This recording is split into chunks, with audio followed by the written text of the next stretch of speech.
Hello বন্ধুরা, আজকে চলে এসেছি আবার রান্নাবাটি খেলা নিয়ে। তো সব সময়ের মতো বন্ধুরা আজকেরও একটা নতুন রেসিপি নিয়ে আসলাম। আর তো তার আগে ছোট্ট করে বলে রাখি, মিস্টার এম লাইফস্টাইলে আপনাদের স্বাগত জানাই। মিস্টার এম লাইফস্টাইলে আমার চ্যানেল, বন্ধুরা যারা নতুন বন্ধুরা আছেন আপনারা অবশ্যই চ্যানেলটা সাবস্ক্রাইব করে বেল আইকন অন করে নেবেন, তাহলে আমার প্রত্যেকটা ভিডিও আপনাদের কাছে আগেই পৌঁছে যাবে। আর পুরানো বন্ধুদের তো বলার কোনো অবকাশই নেই, কারণ আপনারা আমার চ্যানেল অবশ্যই সাবস্ক্রাইব করে রেখেছেন। আর লাইক এবং কমেন্ট করতেই তো আপনারা ভুলবেন না, অবশ্যই লাইক কমেন্ট করবেন। তো বন্ধুরা, আজকের যে রেসিপিটা আপনাদের সামনে নিয়ে এসেছি সেটা হচ্ছে একটা শাক। আপনারা এই শাকটা কী শাক অবশ্যই আমাকে কমেন্ট করে জানাবেন। তো এখানে আমি চিংড়ি মাছ দিয়ে শাকটা বানাচ্ছি। আর এখানে একটু আদা, রসুন, আদা দিইনি, রসুন রসুন আর পেঁয়াজ কুচিয়ে দিয়েছি, মোটা মোটা করে পেঁয়াজ কোটা, আর সঙ্গে কাঁচা লঙ্কা এই 4টে 5টা 8টা 10টা এরকম কাঁচা লঙ্কা দিয়েছি, খুব একটা বেশি দিইনি, কারণ সবজিটা একটু টক আছে, তো এখানে বেশি ঝাল চলবে না। অবশ্য কাঁচা লঙ্কার মধ্যে অত বেশি ঝাল থাকে না, তো ওর জন্য কোনো সমস্যা নেই, অল্প ঝালই হবে। এখানে গুঁড়ো লঙ্কা ব্যবহার করিনি, যেহেতু কাঁচা লঙ্কা দিয়েছি। হ্যাঁ, এর সঙ্গে একটু কালো জিরে ফোড়ন দিয়েছিলাম, কালো জিরে ফোড়নটা পরেই দিয়েছি।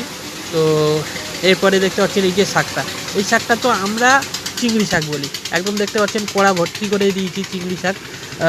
আপনারা বন্ধুরা কী শাক, এই শাকটার কী নাম আপনারা বলবেন। আপনারা একজন এক এক রকম নাম বলে, মানে আমাদের পশ্চিমবাংলার এক একটা জেলায় এক এক রকম নামে এই শাকটাকে ডাকা হয় বা বলা হয়। তো আপনাদের আপনারা যে নামে বলেন আর কি, আমরা তো চিংড়ি শাক বলি।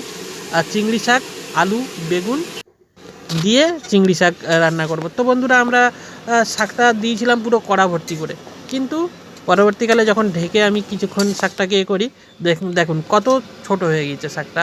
শুধু বেগুন আর আলুটা সিদ্ধ হওয়ার বাকি, মোটামুটি শাক তো সিদ্ধই হয়ে গিয়েছে, দেখতেই পাচ্ছেন। তো এই হচ্ছে আমার আজকের একটা নতুন রেসিপি। তবে অবশ্যই বন্ধুরা জানাবেন যে এই শাকটার কী নাম।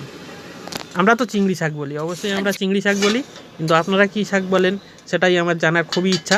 তো অবশ্যই জানাবেন, আমার আশা থাকলো আপনারা অবশ্যই জানাবেন।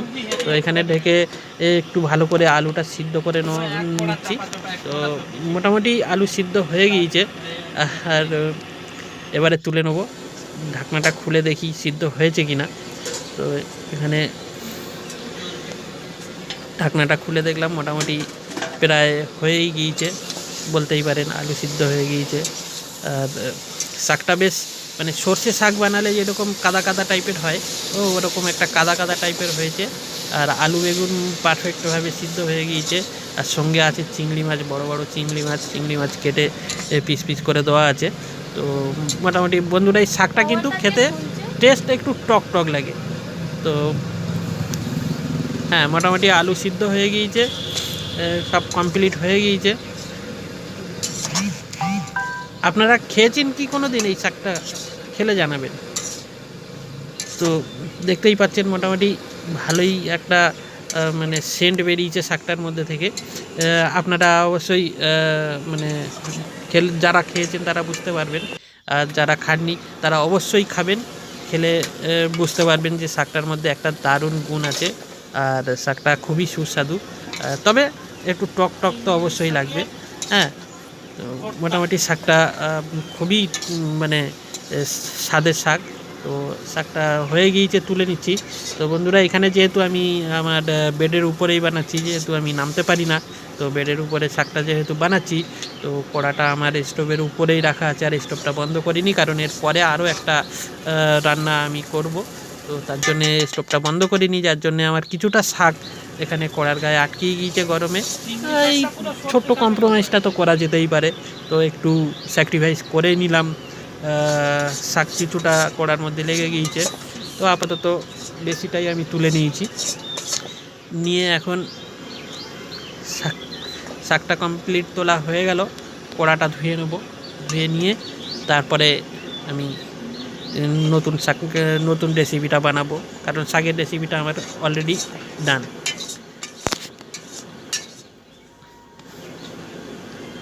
তো বন্ধুরা এখানে পাশেই আমার বেসিং লাগিয়ে নিয়েছি, একদম আমার নিচে নামতেও হবে না বা কাউকে দিয়ে ধোয়াতে হবে না, বা অবশ্য আমি নামতেই পারি না। তো এখানে দেখতেই পাচ্ছেন আমার বেসিং আর পাশে একটা নল লাগিয়ে নিয়েছি যেখান থেকে আমার জল আসে অটোমেটিক, আমি ধুয়ে নিতে পারবো। তো এখানে কড়াটা আমি বেশ ভালো করে ধুচ্ছি, কারণ এরপরেই সেই মহেন্দ্রক্ষণ মানে মাছ ভাজা। আর মাছ ভাজা জানেন বন্ধুরা, যদি কড়া ভালোভাবে ধোয়া না থাকে তাহলে কিন্তু জড়িয়ে যাবে, আর জড়িয়ে গেলে মাছ ভাজা মাছ কড়া থেকে ছাড়তে চাইবে না, তখন মাছ ভাজাটা ঠিক পারফেক্ট মাছ ভাজা হবে না।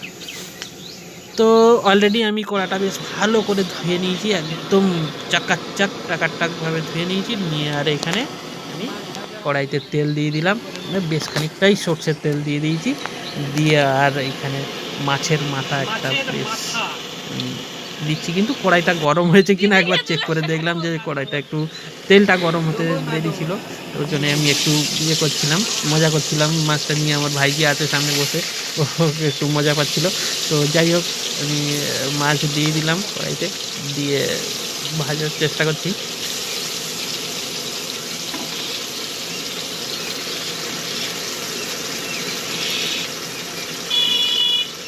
তো বন্ধুরা আমি আজকে বানাবো মাছ দিয়ে ফুলকপি আলুর ঝোল। তো মাছের একটা সাইড আমার মানে ভাজা হয়ে গিয়েছে, আমি মাছটাকে উল্টিয়ে নিচ্ছি। মাছটাকে উল্টিয়ে নিয়ে আর একটা সাইড বেশ ভালো করে একদম কড়কড়ে করে ভাজবো, যেহেতু মাছটা ভালো ভাজা না হলে আবার ফুলকপির সঙ্গে তো গন্ধ লাগবে। তো ফুলকপির সঙ্গে মাছটা একটু বেশি ভাজতে হয়, কড়কড়ে করে একদম ভাজতে হয়। ভেজে নিয়ে মাছটাকে বেশ ভাজা কমপ্লিট হয়ে গিয়েছে, একদম দুই সাইডে লাল লাল করে একদম কড়কড়ে করে ভেজে নিয়েছি। নিয়ে আমি মাছগুলো তুলে সাইডে সরিয়ে নিচ্ছি। সরিয়ে নিয়ে আমি মাছগুলো বেশ ডান হয়ে গিয়েছে, মাছগুলো তোলা। তো এইখানে আর আমি তেল ব্যবহার করব না, কারণ যতটা তেল আছে অতটাই এনাফ। এই তেলেই আমি পুরো সবজিটা বানিয়ে নেব। মানে বুঝতেই পারছেন গঙ্গা জলে গঙ্গা পুজোর মতোই, কারণ আমি প্রথমে একটু বেশিই তেল দিয়ে ফেলেছিলাম। তো আমি আর এখানে বেশি তেল ব্যবহার করব না। তো এখানে আমি কাঁচা লঙ্কা, আদা আর পেঁয়াজ একসঙ্গে দিয়ে দিলাম। কিন্তু প্রথমবারের মতো আমি ফের আবার একটা ভুল করেই ফেলেছি। সেই ভুলটা হচ্ছে আমার জিরে ফোড়ন দেওয়া। হ্যাঁ বন্ধুরা, কালো জিরে ফোড়ন দেওয়া ভুল করে ফেলেছিলাম। তো আমি আবার পরে কালো জিরে দিয়ে দিলাম।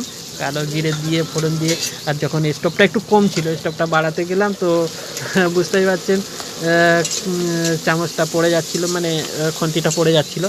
তো ওটাকে ধরে নিয়ে আমি আবার নাড়াতে শুরু করলাম। তো এরপরে আমি এখানে ফুলকপিটা দিয়ে দেবো। কিন্তু তার আগে বন্ধুরা, ফুলকপি দেওয়ার আগে একটা কাজ আছে। আমি ফুলকপিটা চেয়ে নিয়েছিলাম দেওয়ার জন্য, কিন্তু তার আগে আমার মেন কাজটাই আমি করিনি। সেটা হচ্ছে এখানে লবণ, লঙ্কা আর এই লবণ, হলুদ, লঙ্কার গুঁড়ো, হলুদ দান। এবার আমি এই লবণ দেবো।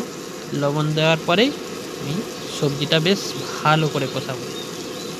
ভালো করে কষিয়ে তারপরে এখানে আমি সাইডে গরম জল করে রেখেছি, এই গরম জলটা দিয়ে দেবো বন্ধুরা।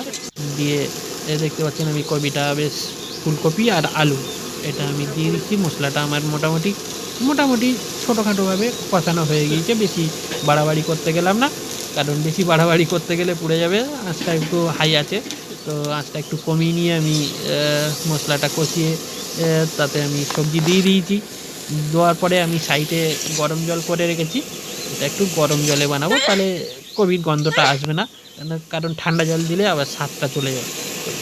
তো এইভাবে আমি একটু আস্তে আস্তে কষিয়ে নিচ্ছি। তো বন্ধুরা এর ফাঁকে বলে রাখি, আপনারা প্রথমবারে বলেছিলাম যে আমার চ্যানেলটা সাবস্ক্রাইব করে রাখবেন আর বেল আইকনটা দাবিয়ে দেবেন। তো বন্ধুরা টাটা।